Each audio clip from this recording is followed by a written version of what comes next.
Ladies and gentlemen, welcome to the dedication of the Women's Monument. Will you please find your seats? And then we will ask the choir to come forward, and we will shortly have the national anthem to set us off.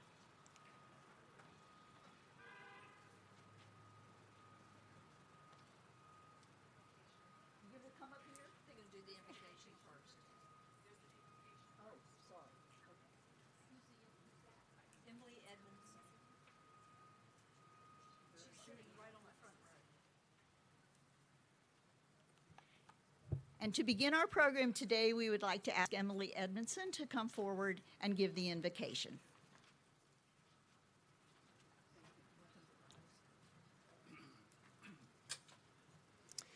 Let us pray. God of all, we are exceedingly thankful for the women we honor here today and for all the women who over 400 plus years in Virginia have labored, often in the background, to honor you with their work, love, and devotion. It is right to acknowledge their great contributions. They are models for us, though we often fall short of them. As you have held our hands, may we always be ready to extend our hands in love to our sisters, our daughters, our granddaughters, our co-workers, and to all who follow, so that we may more perfectly serve you. Continue to bless us, O Lord, and this great Commonwealth, and all its citizens, and especially its women. Amen.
Say, can you see by the dawn's early light what so proudly we hailed at the twilight's last gleaming, whose broad stripes and bright stars through the perilous fight o'er the ramparts we watched were so gallantly streaming, and the rocket's red glare, the bombs bursting in air, gave proof through the night that our flag was still there.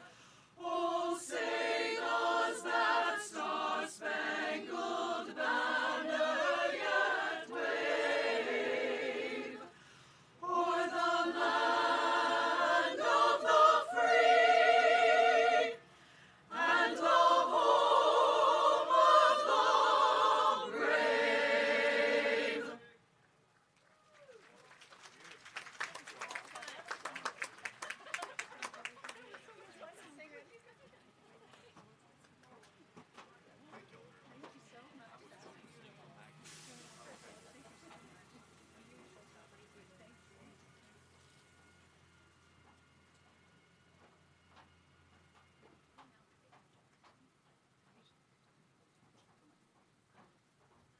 You may be seated.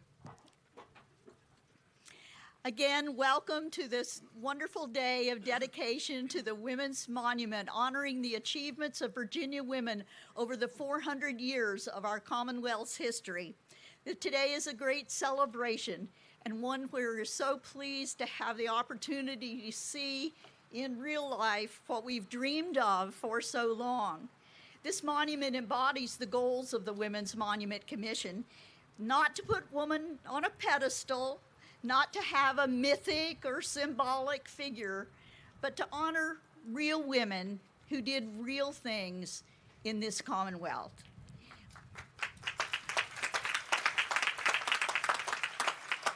Not only that they are real women, but that there are many of them.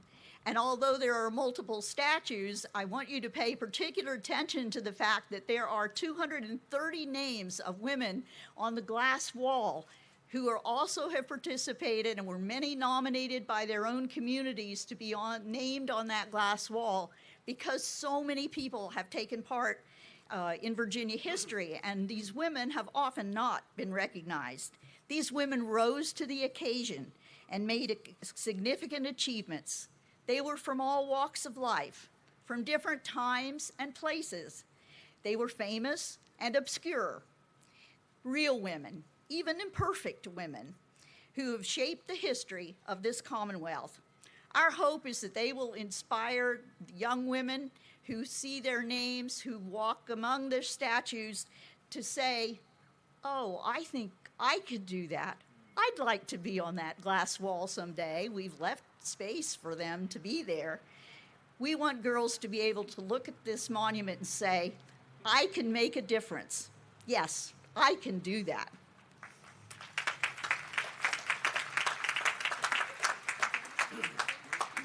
Just as it has taken many women to help shape the history of this Commonwealth, it has taken many people to come to this day of achievement with the monument itself, and we are so glad that so many of you have joined us today.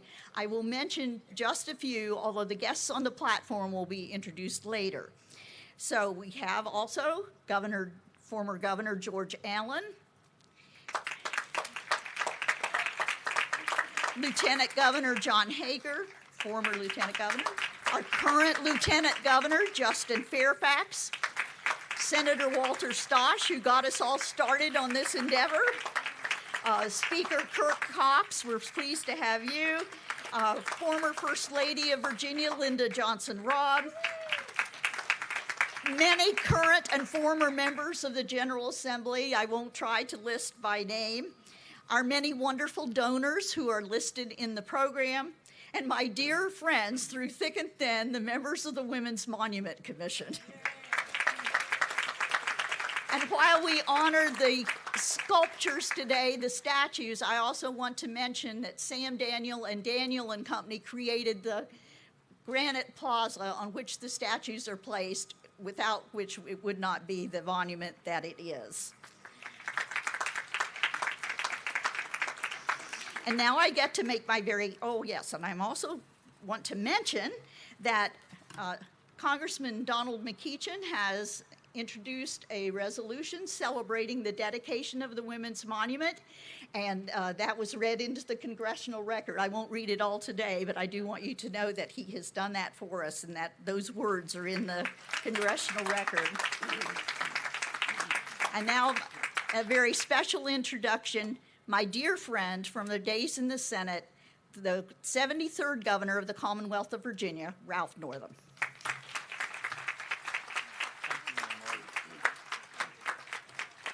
Please be seated. Please be seated. Thank you all so much. Well, good morning, everyone. Another beautiful day here on our Capitol Square. Thank you, Mary Margaret, for that kind introduction. I'd also like to thank you for your leadership, Madam Clerk Susan Clark Shar, the Women's Monument Commission, and the Virginia Capitol Foundation for steering this project for nearly a decade and raising the money necessary to see it through. These women were chosen almost 10 years ago. It has been a remarkable effort, across multiple administrations to get us here today. There is a long list of gracious donors without whom this would not be possible. On behalf of the Commonwealth of Virginia, we thank all of you for your generous support. I also want to thank all of you who are here today to celebrate this monument. What a wonderful and long overdue addition this is to our Capitol Square. Today, we come together to honor the vital role that women have played in Virginia's history. This monument is unique. Voices from the Garden is the first monument in the nation to celebrate both the individual and collective accomplishments of women over 4 centuries. According to the Smithsonian's catalog of outdoor sculptures, only about 10% of all monuments nationwide honor women. For far too long, we have overlooked the transformative contributions of women and other underrepresented groups. Until recently, that had been the case on Capitol Square as well. We've taken steps to remedy that, first with the addition of the Civil Rights Monument, then with the dedication last year of Mantle, the Virginia Indian Monument, just down from here.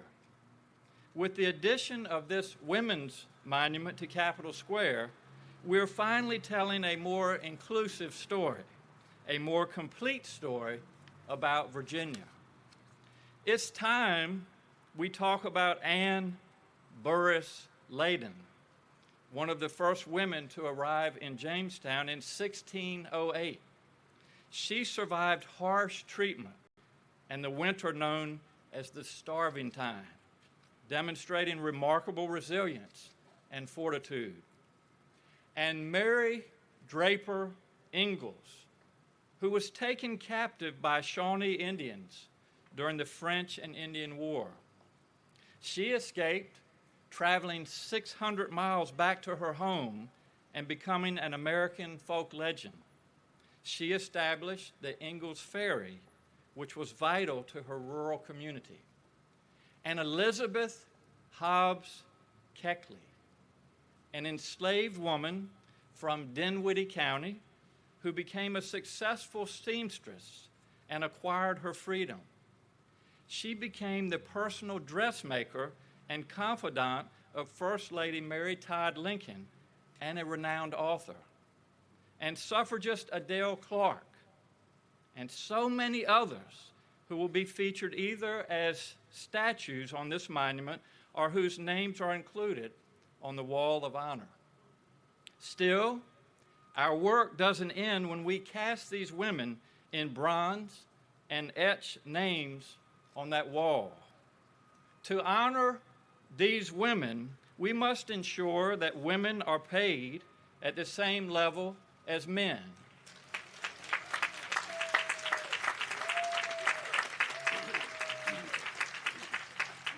We must protect women's health care rights.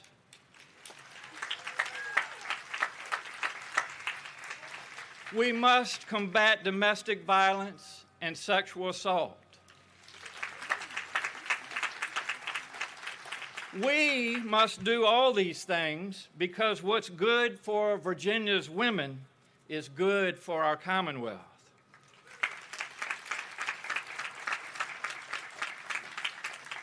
This monument is our tribute to Virginia's women. It is an acknowledgement not only of those women who helped shape us, but of the promise that we make today that our girls will grow up knowing that they are valued, they are important, and that we as a Commonwealth believe that they can shape our future just as these women did our past.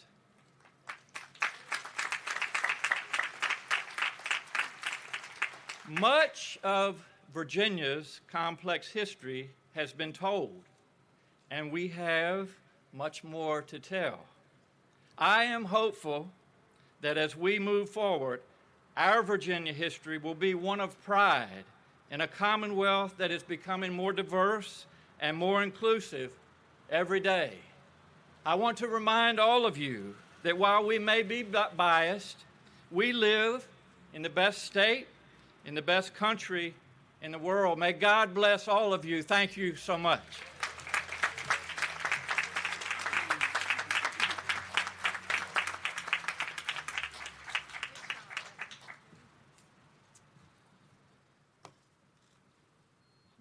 My name's Ryan McDougall, and I've been on the commission pretty much since it began. Of course, that's what Madam Clerk, I call boss, has told me through these years.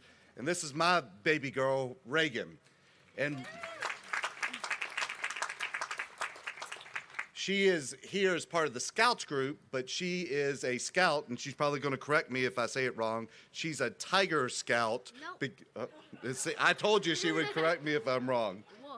She's a wolf. I apologize. No.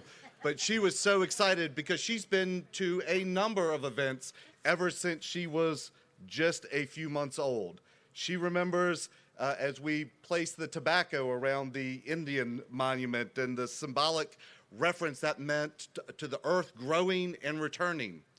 But it's more important that Reagan, as she sat through so many boring meetings, as she reminds me over the years, recognizes what accomplishments she can have in the future.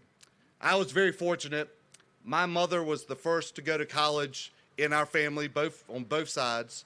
She was a school teacher and then had the courage to step out and start her own business.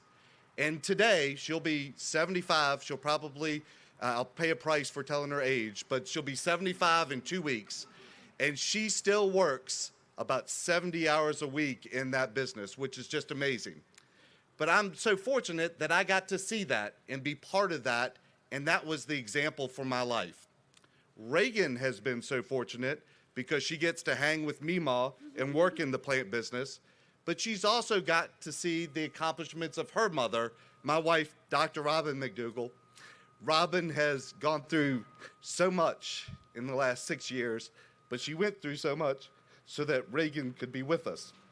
And I can think of no better role model for Reagan in watching her mother and what she accomplishes.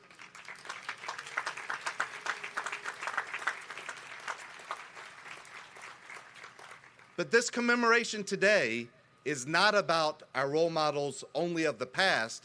It's about Reagan and all the girls here today and all the girls that will come, whether they have those role models in their families or not. They will be able to see that women that have come before them have achieved tremendous things.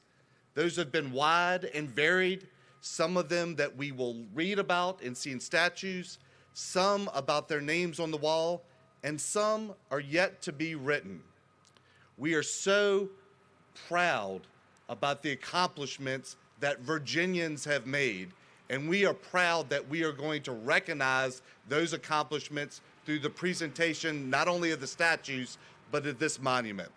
As we go forward, we are also so proud about the accomplishment our baby girls are going to bring for the Commonwealth of Virginia, and that it will continue to grow and prosper and be better than the ones that we have left behind. This is about real women who have done real things, and I am so proud that my baby girl is going to be a real woman who is yet to do some real tremendous things. Thank y'all so much.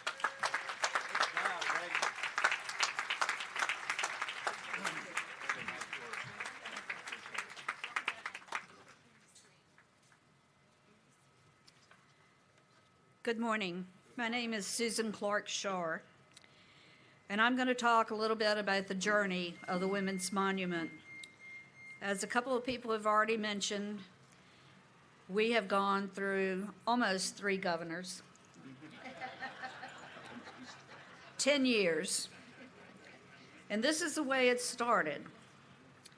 On a hot July day 10 years ago, my husband and I were vacationing on the northern neck of Virginia, and I received a phone call. was my dear friend, Senator Walter Stosh. Senator Stosh said, "Susan, I called the office and you were not there." And I said, "No, sir." And he said, "Well, where are you?" Now, this was a little dicey because he grew up on the Northern Neck. And I said, "Well, I'm on vacation." And he said, "And where are you on vacation?" And I said, "Well, the Northern Neck." "Oh, good. You can be in my office tomorrow for a meeting." And I said, "Could it possibly wait till next week?" And he said, "Oh, no, this meeting is scheduled.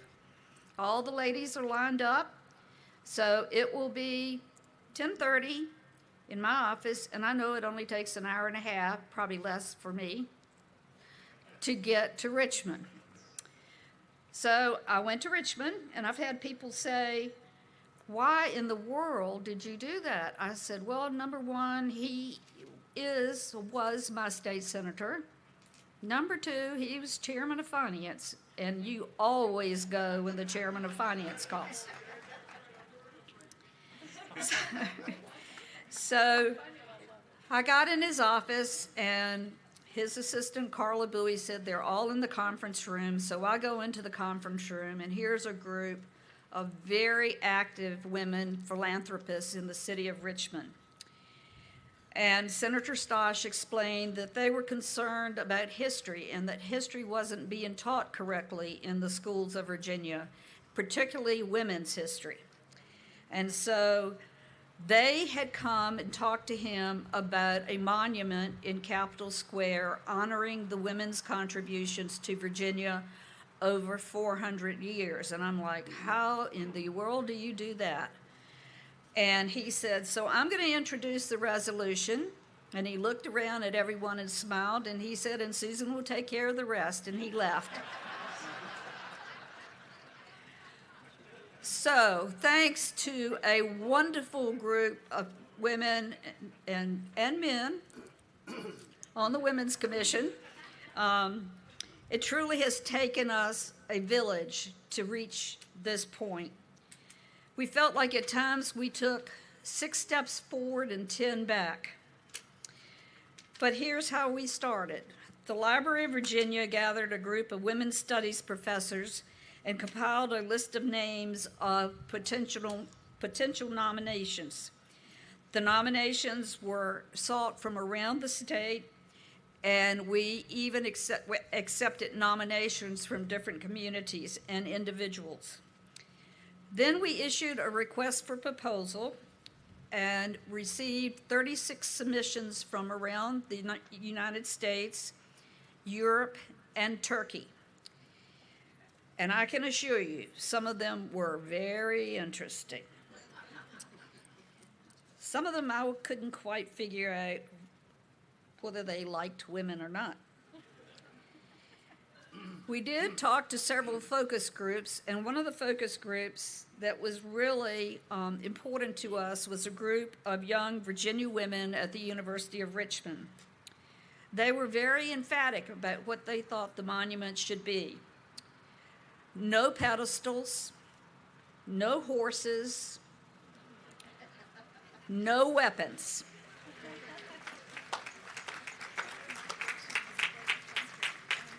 They wanted it to be approachable. They wanted it to be warm and welcoming. And they wanted to convey a sense of consensus building. And they wanted young women and young men to know that they could do anything they wanted to do with their lives.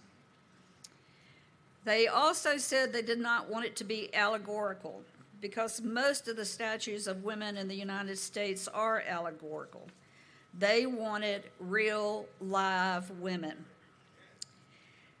After going through with Jeffersonian historians and women's studies professors the proposals we received, we selected Studio Ice and 1717 Design here in Richmond for our artist.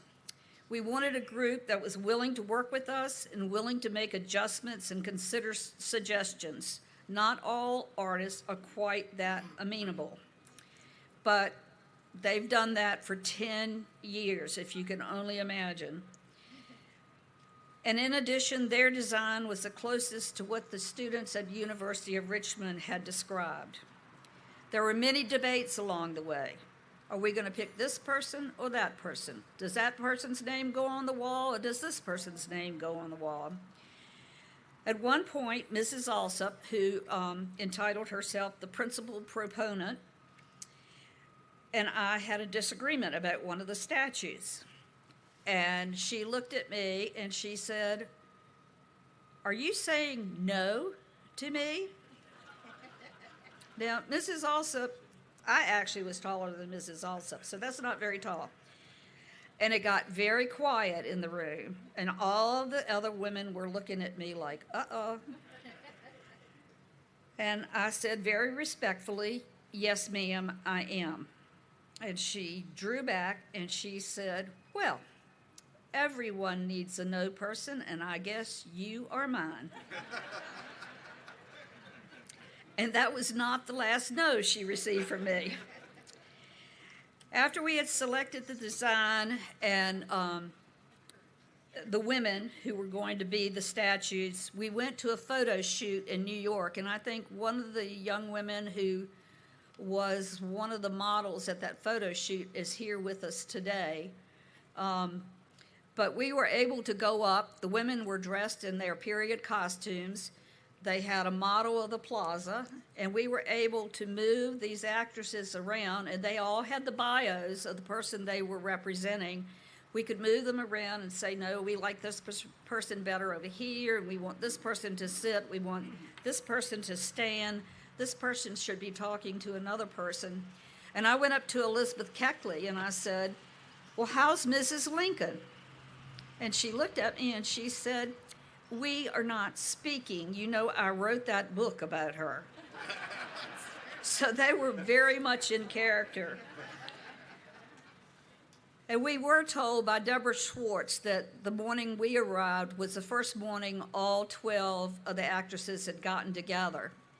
And before they started the photo shoot, before we got there, they all joined hands in a circle and sang a song, and she said the tears were flowing, that they were so honored to be a part of this project and to see the acknowledgement of Virginia women. The next phase was moving to clay molds, and we had to send a group up to sign off on some of the clay molds that had been done. And then later they had to go up to the foundry in upper New York and sign off on the patina finish. All the time we were doing this, most of us had regular jobs, and some of us were crisscrossing the state of Virginia, going everywhere trying to raise money. If two people were gathered, we were there. We went to fundraisers, we went to family reunions, thanks to the Copenhagen family. We walked the Ingalls farm that was in the seventh generation of the Ingalls family. We heard so many amazing stories about the women whom we had selected. And Colleen Messick and I are going to have a great book on the road with the Women's Monument. This has been a journey, and we've all learned so much, not only about the women who are being honored, but about ourselves. We've had many, many long discussions, many emotional discussions. We've learned a lot about each other. And I know when I saw, the statue of Ann Burrs Layton that you will see later, I thought, how in the world at the age of 14 do you get on a small ship and cross the Atlantic Ocean, no family, with a small bundle of your belongings, and you land here and you look out at this big wilderness? What in the world crossed her mind at that point? Or Elizabeth Keckley, how do you survive brutality and manage to buy the freedom not only for yourself, but your son, and then go on to build a successful business? Her figure is so graceful and so proud. And how did Mary Ingalls survive over 600 miles of wilderness with only the clothes on her back, no food, no shelter, no horse, and no GPS. The stories continue with not only the statutes, but the names of the 230 women who are inscribed on the wall. Many, many stories that will take you a long time to read and get to know. I want to leave you with this. It's not exactly a poem, but as we were leaving the Ingalls farm, Bud Jeffries, who runs the farm, gave us this. He said, Mary Draper Ingalls represents an era when women had few rights. She suffered frontier life and hardships right along with men. She was caught up in an event not of her choosing. She was determined to escape and return to her family. She persevered through an uncharted wilderness to get home. She demonstrated how human courage and tenacity could overcome hardship. She had the mental and physical faculties to carry out this feat. And she represented the fortitude and character of the women who built this nation. And she represents many other women who have gone through similar events but are now lost to time and history. We're hoping through this project that many of those stories will be brought forward about Virginia women. The Commonwealth owes a debt of gratitude to that first group of women who saw a vision and wanted to convey their respect and love of the history of Virginia women and their contributions to the Commonwealth. Thank you.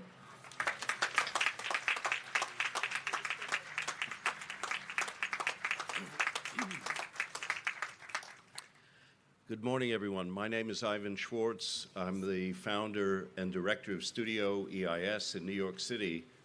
And before I begin, I want to tell you that I have done this for so long, and usually when we dedicate our work, the size of the crowd is, roughly speaking, that of a bunch of paid mourners. So to be here and look at all of you, I have to tell you, it is very exciting, and I'm very honored to be here today.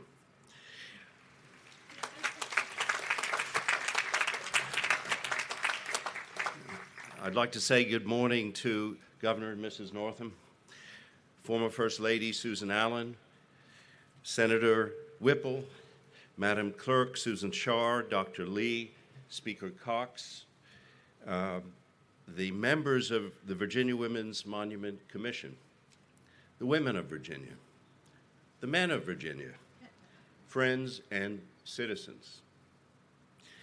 I've been a sculptor working in what I would call the populist end of the business for more than 4 decades.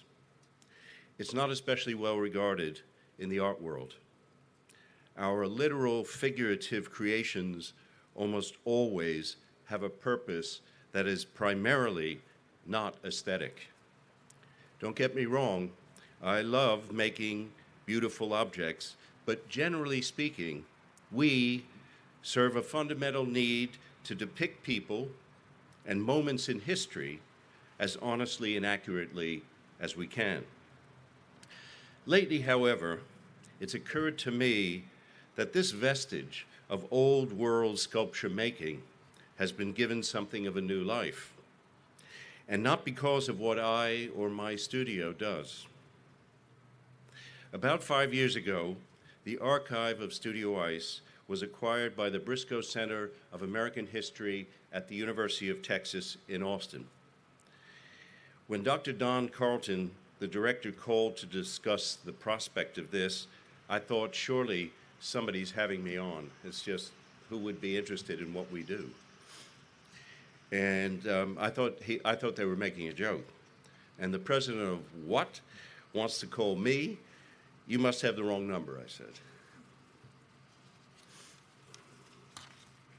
He had the right number, and a long time ago, back in art school, an old teacher of mine, as he pushed me out the door into the cold, hard world, said, you know, if you hang around long enough, someone's bound to take you seriously.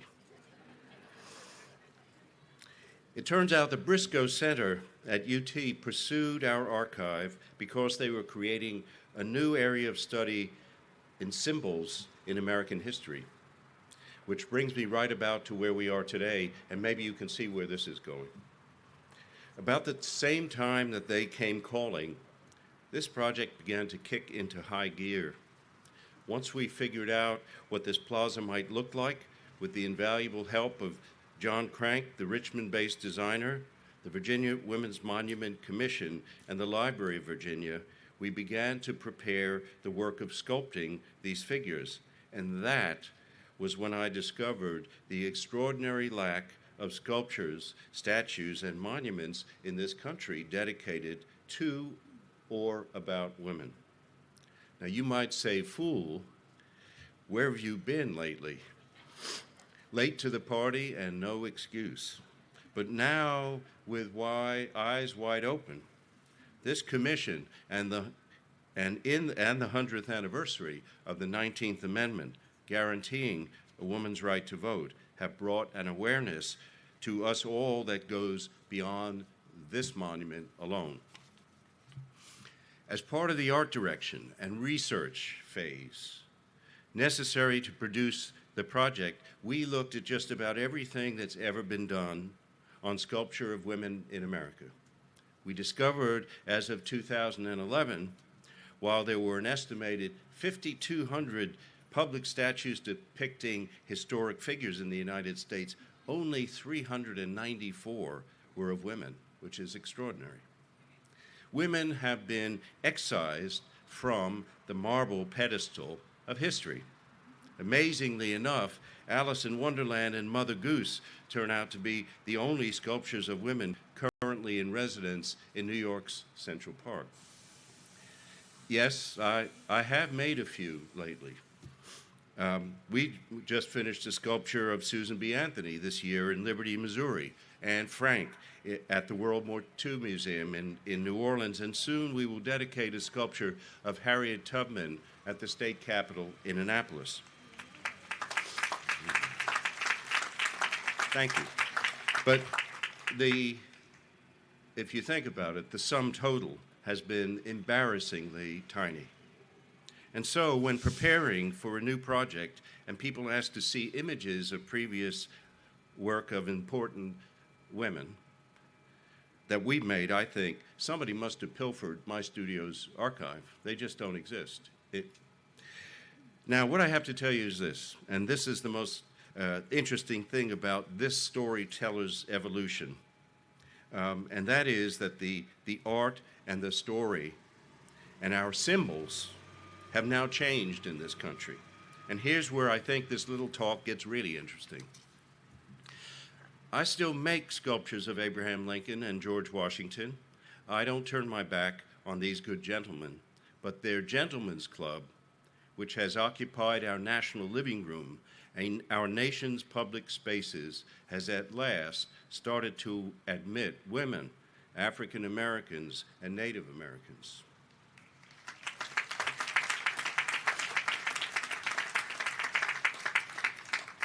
This doesn't change the past, but it does begin to open a room with a new view. And while not all Americans may like this, it is happening nonetheless.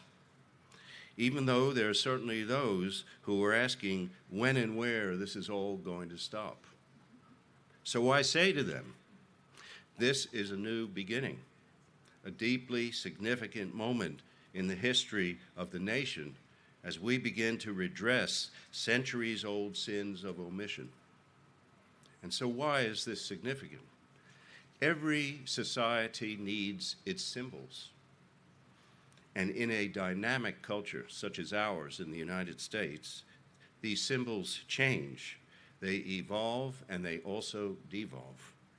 Indeed, right here in Richmond, sometime after December, an artist by the name of Kehinde Wiley will dedicate a sculpture called Rumors of War, which will be permanently installed on Arthur Ashe Boulevard near the entrance to the Virginia Museum. I'm sure you all know this.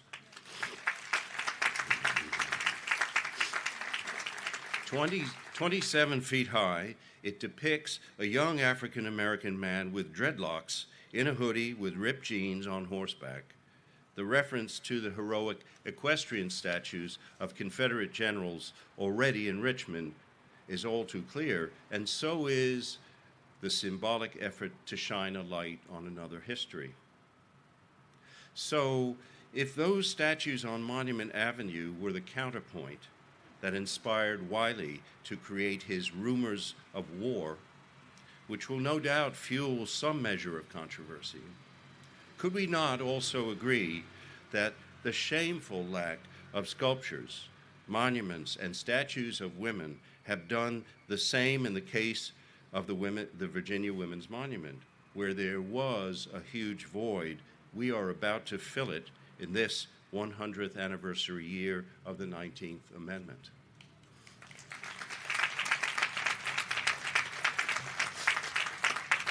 And all of us here today bear witness to something truly historic, the dedication of the Virginia Women's Monument. And honor is due. 10 years in the making for the dreamers who labored to create this monument. My own studio has been working for maybe 8 years on this project. To my friends Susan Char and Senator Whipple, a deep debt of gratitude, and to the countless others, the legislators who mandated this. This would not have happened without those people who decided in that building that this had to happen, and I think it's so important. And to the designers and the builders of the plaza, the sculptors, governors, foundry men and women, I salute you for your inspiring and determined act of civic engagement. Thank you.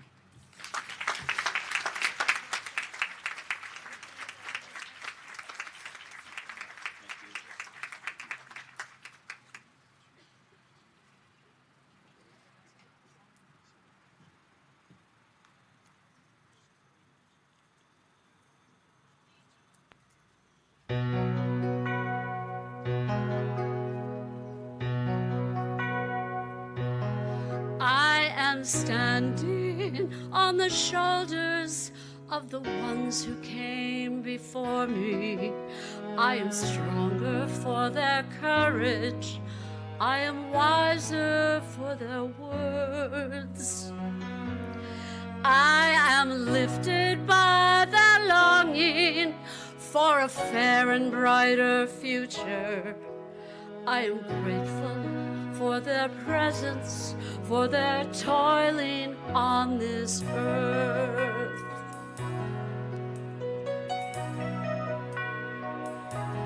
We are standing on the shoulders of the ones who came before us. They are saints and they are humans. They are angels, they are friends. We can see beyond the struggles and the troubles and the challenge when we know that by our efforts things will be better in the end. They lift me higher than I could ever fly, carrying my burdens away. I imagine our world if they hadn't tried. We wouldn't be here celebrating today.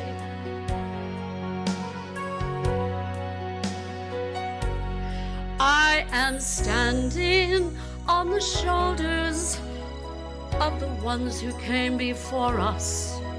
I am honored by their passion for our dignity. I will stand a little taller, I will work a little longer, and my shoulders will be there to hold the ones who follow me. They lift me higher than I could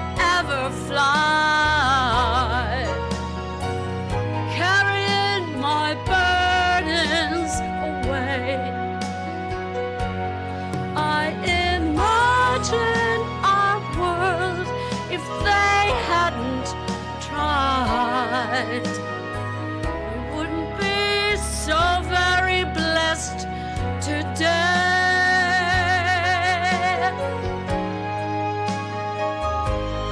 I am standing on the shoulders of the ones who came before us.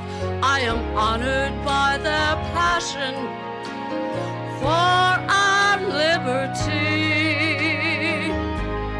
I will stand a little taller, I will work a little longer, and my shoulders will be there to hold the ones who follow me.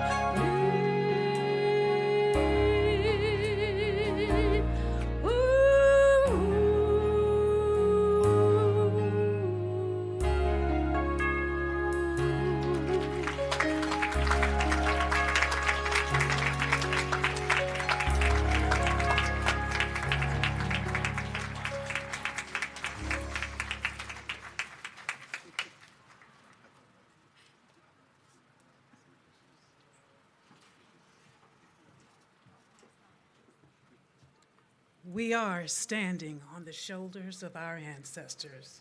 How blessed we are to share in this moment. First, giving honor to God and the universal spirit that brought all of us here today, guided our footsteps to this place. And to Governor Northam and First Lady Pamela Northam, all of the guests on the dais, and to you, how blessed we are. Lift every voice and sing till earth and heaven ring, ring with the harmonies of liberty. Let our rejoicing rise high as the listening skies. Let it resound loud as the rolling sea. Those words written by James Weldon Johnson in the early 20th century speak to this moment when so much of our history had been left out. We are indeed blessed. On this day, that is also known as Indigenous Peoples Day, when we think about the first people who were here, we must always remember those who sacrificed, those who shared and helped to bring us to this moment. We are indeed fortunate to be here. I am a Virginian. I'm from Chesterfield County. I was on the front lines of the desegregation movement. And in 4th grade, when we studied Virginia history, I was the only Black child in the class. And when we got to that chapter that talked about the slaves, as they were called, he said they were happy.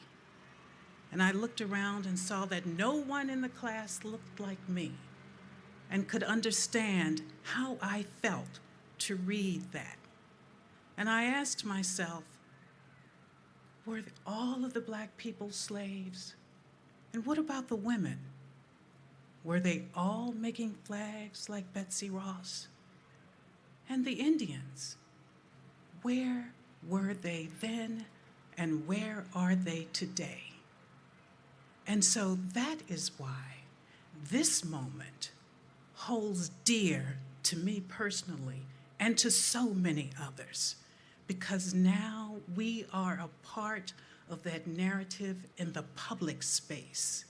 And when we think about what it does to a child to see representations of themselves, you realize I too am America. And we must.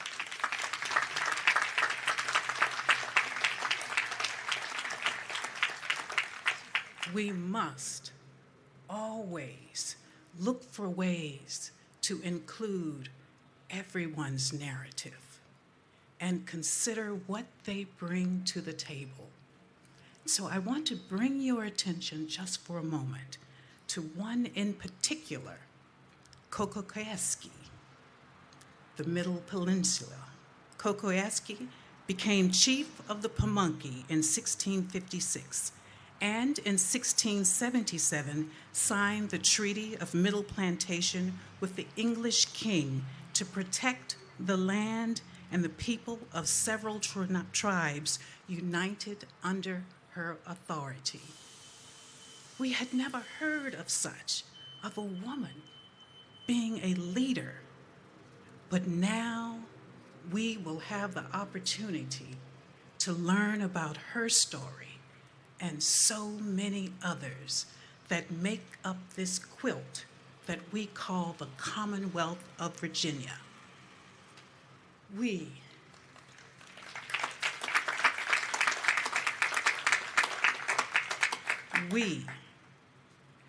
are the Commonwealth of Virginia. We are the citizens who take this narrative to the next level and help to show America what we are all about. Peace be with you.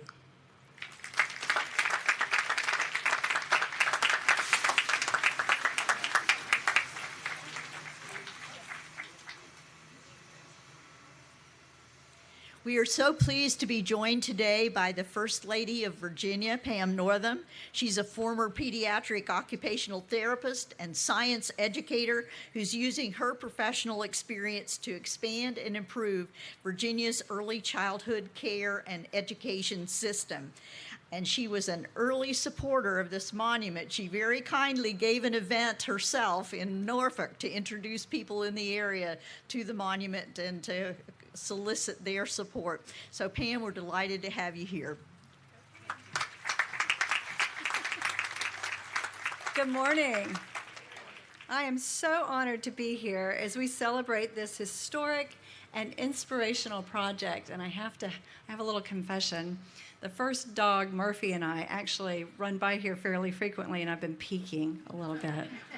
And it just ramped up my expectations for today. We are so excited. There are important voices that are not represented in our history books. Voices from the Garden bring some of those stories or voices to life, bringing us face to face with remarkable women who've helped to shape this great Commonwealth. As a teacher, I'm most excited about the plans to make this a truly immersive and interactive educational experience for our visitors, especially our students, who come to visit Capitol Square.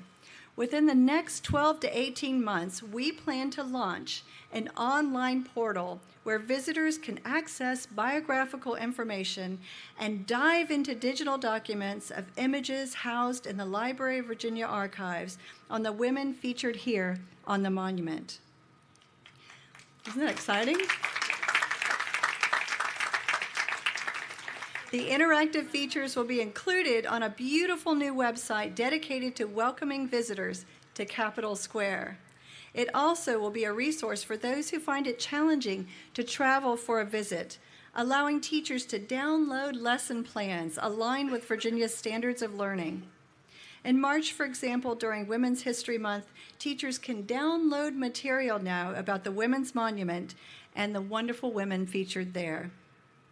There will also be a mobile app for classes or visitors interested in self-guided tours of the monument, Capitol Square, and the Executive Mansion. I hope that you will be empowered by the voices in the garden that you hear today.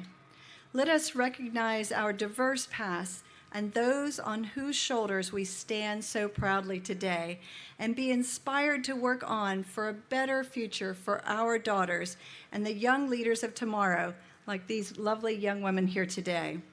So thank you to all the women and the men who work so diligently to make this monument a reality.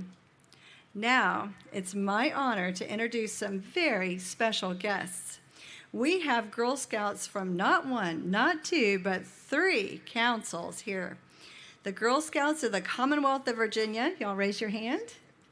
Wonderful. Girl Scouts of Virginia Skyline. And my home girls, Girl Scouts of the Colonial Coast. Yes. Oh, and not to forget our wonderful wolves. Where are our wolves today? There you go. Had to get that right. These young ladies will help us unveil the 7 statues of these amazing women. So ladies, after I read each name, please unveil her statue. Are you all ready? I know you're ready because your motto is always be prepared. All right. Here we go. Kokakowski or Kokakweski? Our first. Go ahead, ladies. Well done.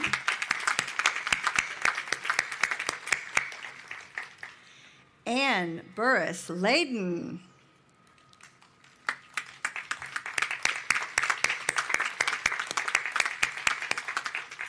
Elizabeth Hobbs Keckley.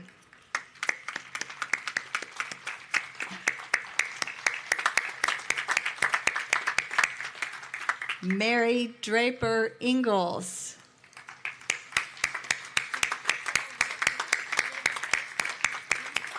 Laura Lou Shearer Copenhaver.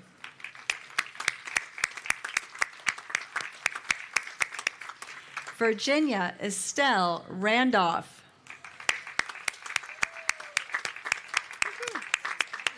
A fellow educator.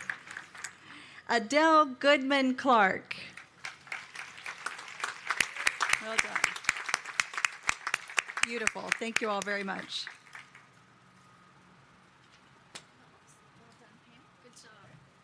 Thank you, Pam, and thank you, Girl Scouts and Wolf Troop. It's so exciting to be here today. Finally, the statues are up. It's a real treat for my husband, George, former governor of Virginia, our first daughter, Tyler, to be here on the grounds today.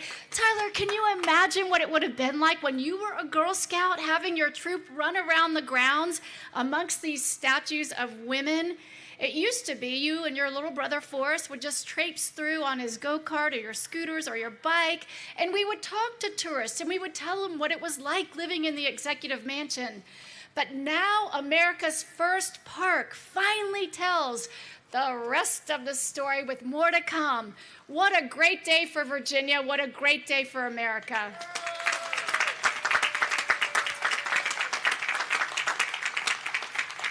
It has been my pleasure to serve as chairman of the Virginia Capitol Foundation over the last several years. This has been one of our major projects, as well as the Indian tribute downhill from here. Our board members are here today. All of you have worked tirelessly through many years, working specifically on this project, but we all also know that major kudos go to our executive director, Colleen Messick, and her assistant, Andrea Siebert, for leading the charge and making sure this project came to fruition today. Thank you, Colleen. Great job. And to the Women's Commission, your foresight and your fortitude and your ability to select 12 women to stand here in statue form, how difficult that task had to be. Susan Shar did a great job describing that process. But really, the stories, the trials, the tribulations of each of these women are really wonderful examples for all people who come here to our capital to learn about Virginia's 400-year history. Congratulations to the Women's Commission for all of your hard work and efforts through the years as well. It's been a team effort on raising funds for this beautiful plaza and the statues. And by the way, if you're sparked by today's big unveiling, we still have about $100,000 to go. In your beautiful program today, there is a little envelope. We've made it really easy for you.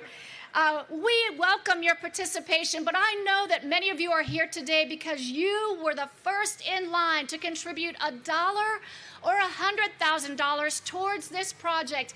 And because you are now part of this legacy, this is your legacy, your names are also listed in this program, and Virginia and her citizens owe you a debt of gratitude for making sure this will be here for generations to come. Thanks to all of you for your major donations.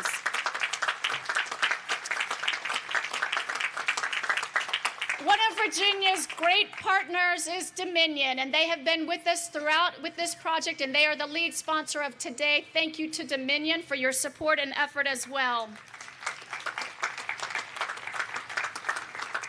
There's no doubt that each person represented here on the wall or by statue had an influence in their sphere, their circle of people that they encountered. Each of you should always remember that as well. Wherever you go, each and every day, you have the ability to influence those around you. We're proud Virginians. We love this Commonwealth. We know that this is truly where America began, and you're sitting here today in America's first park. The stories that are going to be told for future generations are not always perfect, because humans are not always perfect. But we can learn from all that they encountered. And that is our goal, to become more perfect and to learn from others, and along the way to teach others, especially as we celebrate women today, to share the sisterhood and to understand that we have the ability to influence others. Our path doesn't always take us where we think it should. Martha Washington in 1789 thought that she would ride back to her home in Mount Vernon and rest her weary bones. She had been a dutiful military wife, going to the front lines with George Washington more than 8 times to help those men who were serving in the army as we fought for our freedom. Martha Washington, though, wrote a letter to her friend, Mrs. Warren, lamenting the fact that she would soon be taking on a new role as First Lady of the country. She felt a burden in that role, but didn't want to have that influence her attitude about life. This could happen to anybody, of course. But I want to quote from Martha's letter, because I think it's a good way to close today and to remind ourselves that we do sometimes control our destiny, or at least how we get through that destiny. Martha Washington said, and I quote, "I'm still determined to be a cheerful and to be happy in situations wherever it may be, for I have also learned from experience that the greater part of our happiness or misery depends upon our disposition and not our circumstances. We carry the seeds of one or the other about with us in our minds wherever we go." To each of you here today, I hope you carry the seeds of happiness and joy. I hope you spread them, share them with those you influence along your path in life. And we thank you from the bottom of our heart for being a part of this historic moment here today on the Capitol grounds of Virginia's beautiful, beautiful capital in Richmond. Thank you all so much. Enjoy the rest of your day.